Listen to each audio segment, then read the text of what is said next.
આગળ વાત બનાસકાંઠાની તાજેતરમાં સરપંચ પદે ચૂંટાયા અને આજે નિધન થયું। બનાસકાંઠાના મોરથલ ગામના સરપંચનું નિધન। થરાદના મોરથલ ગામના સરપંચ પદે બિનહરીફ હતા સોમાજી ધારીજ ઠાકોરનું વહેલી સવારે નિધન થયું। નવા ચૂંટાયેલા સરપંચનું મોત નિપજતા ગામમાં શોકનો માહોલ।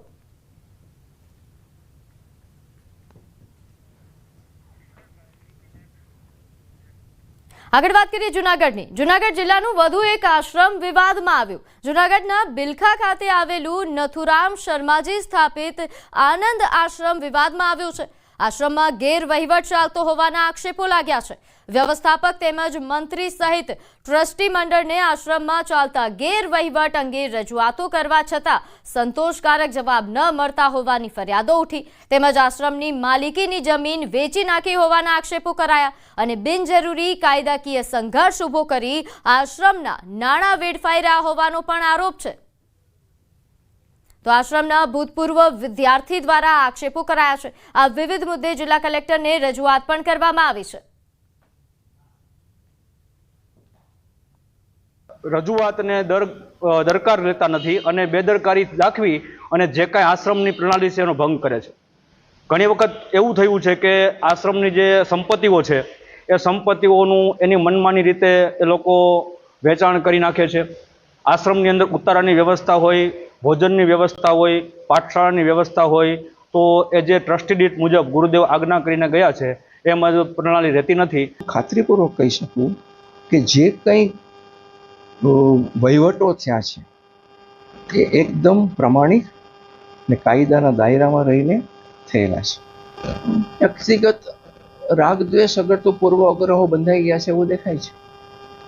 એટલે મને આ વિચાર આવે છે કે જેને આશ્રમ તરફ વાંધો હોય એમને આપણે ખુલ્લું પ્લેટફોર્મ આપવું જોઈએ।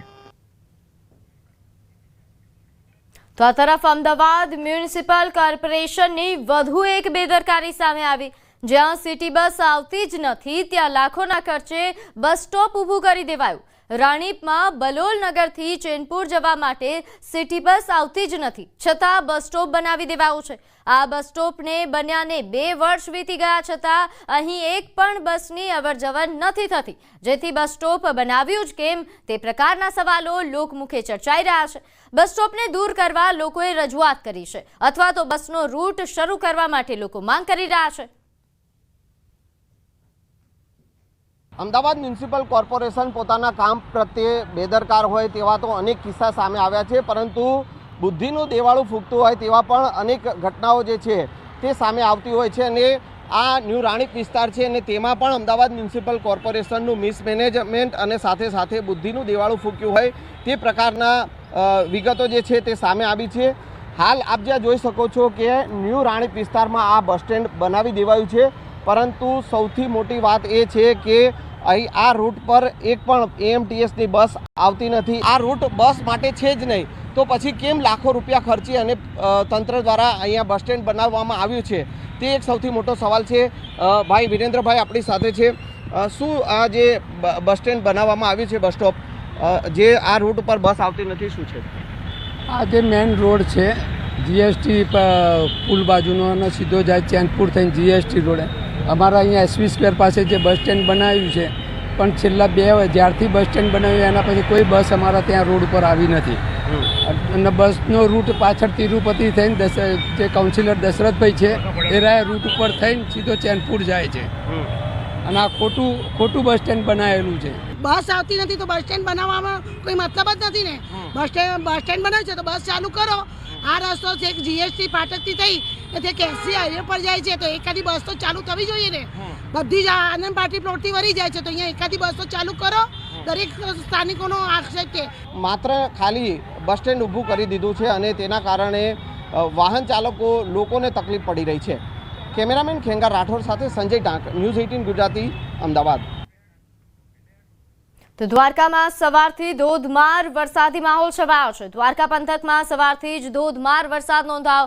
કલ્યાણપુર પંથકમાં 3 ઇંચ જેટલો વરસાદ તો ખંભાળિયા પંથકમાં 1/2 ઇંચ જેટલો વરસાદ નોંધાયો છે।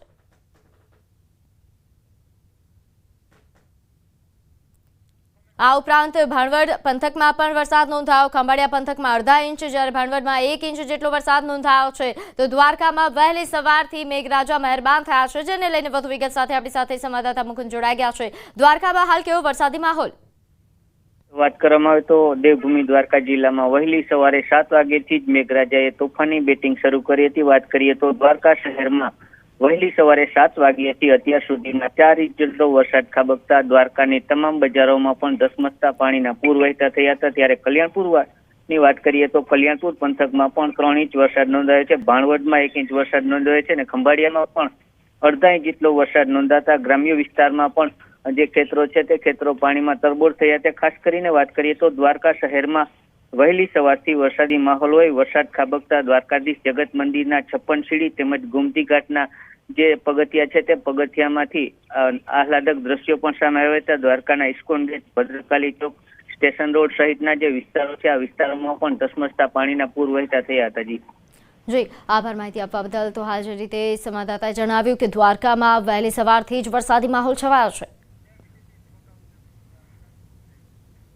તો આગળ વાત કરીએ છોટાઉદેપુર જિલ્લાના બોડેલી તાલુકાની કે જ્યાં બાંગાપુરા ગામના લોકો આકરા પાણીએ જોવા મળ્યા. 2 દિવસ પહેલા બાંગાપુરા ગામના લોકોએ સસ્તા અનાજની દુકાન પર જનતા રેડ કરી હતી અને સસ્તા અનાજનો જથ્થો એ સગે વગે થતા હોવાની જાણ થતા ગામ લોકોએ ટ્રેક્ટરને રોકીને અનાજના જથ્થાને ફરી દુકાનમાં મુકાવ્યો હતો તેમજ બોડેલી મામલતદારને જાણ કરી હતી, જેથી દુકાનને સીલ મારવામાં આવ્યું. જો કે ફરી સસ્તા અનાજની દુકાનમાંથી અનાજનું વિતરણ થતા કેટલાક લોકો દુકાને પહોંચ્યા અને જેથી દુકાન સંચાલક પણ ઉશ્કેરાયો અને સંચાલક અને તેના માણસોએ 3 લોકો પર હુમલો કર્યો. જે મામલે ગામના લોકોએ પોલીસ સ્ટેશન પહોંચી રજૂઆત કરી હતી.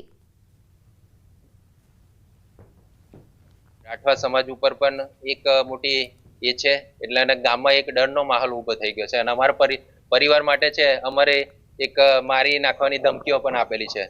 બરાબર, અગાઉ પણ ઘણી બધી ધમકીઓ આપેલી છે. જે જિલ્લા સદસ્યના પતિશ્રી ને હસમુખભાઈએ એવું મને કીધું કે તું અહીંથી ચાલવા માંડ નહીં તો તને બંદૂકના ભડાકાથી મારી નાખીશ. મેં કીધું જો ભાઈ મારવાની તારી તાકાત હોય તો મને માર. એ રીતે અમારે જફાજફી થતા પહેલા હસમુખે મને 2 લાફા માર્યા. પછી દેવરાજ જે એમનો છોકરો સરપંચ છે એ અમે અમિતભાઈને અડી મિલીને ટીંગાઈ ગયો ને ઘરું દબાવકેલો અને એ 3-4 લોકો હસમુખ, એનો છોકરો રાજ, એ બધાથીને અમિતભાઈને ગરદા પાટું કરીને મારી લીધો. અમને જ્યાં લગી ન્યાય નહીં મળે ત્યાં લગી અમે લડશું. બરાબર, અમને એક દાનો મળતો નહીં અને સરપંચને કોઈ એવો અધિકાર નહીં આપ્યો કે કોઈકને મારવાનો એમ. બરાબર, એને કોઈ મારવાનો અધિકાર આપેલો છે? હે બેન, ભલે ગમે તે છોકરો જાય તો એને કોઈ મારવાનો અધિકાર આપેલો છે?